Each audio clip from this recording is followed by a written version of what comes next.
Magandang gabi po sa lahat ng nakikinig at nanonood sa channel na ito. Ako po ang inyong host. At kung kayo po ay kasalukuyang kumakain o nagpapahinga, maaari po ninyong ipagpaliban muna. Dahil ang kwentong maririnig ninyo ngayong gabi ay tungkol sa isang lugar na akala ng marami ay ordinaryo lamang.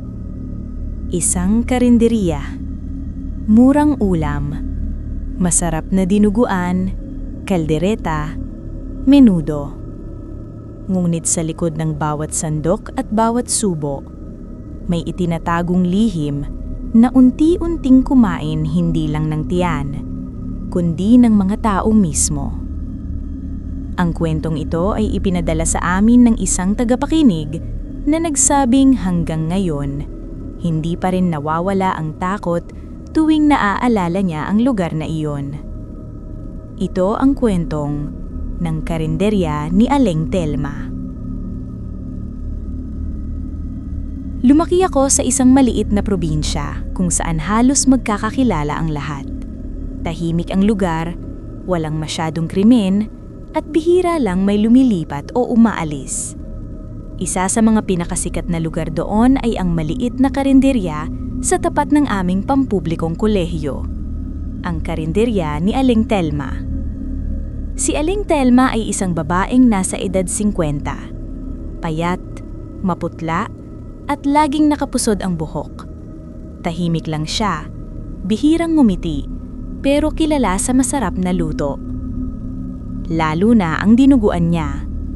Sinasabi ng mga estudyante, kakaiba raw ang timpla, malinamnam, makapal, at parang may kung anong hinahanap-hanap ka pagkatapos mong kumain. Mura rin kasi, kaya halos araw-araw puno ang pwesto niya ng mga estudyante. Isa na roon ang kaklasikong si Ryan. Si Ryan ang tipo ng taong walang arte sa pagkain. Kung ano ang ulam, kakainin. Isang tanghali, sabay-sabay kaming kumain sa karinderya. Dinuguan ang ulam niya, samantalang ako'y nag-adobo lang. Napansin ko na parang sabik na sabik siyang kumain. Halos hindi nang umanga sa pagitan ng subo. "Grabe to pre," sabi niya. "Parang ibang klase."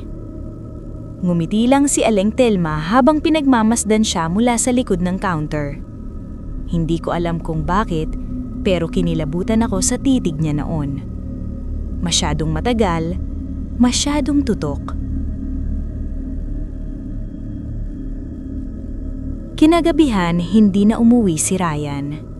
Akala namin, baka napasarap lang ang inuman o nakitulog sa kamag-anak. Pero lumipas ang isang araw, 2, 3, wala pa rin. Nireport na siya bilang missing person. Hindi iyon ang unang beses na may nawalang tao sa probinsya namin. Sa loob ng 1 taon, may 7 katao nang hindi na nakita.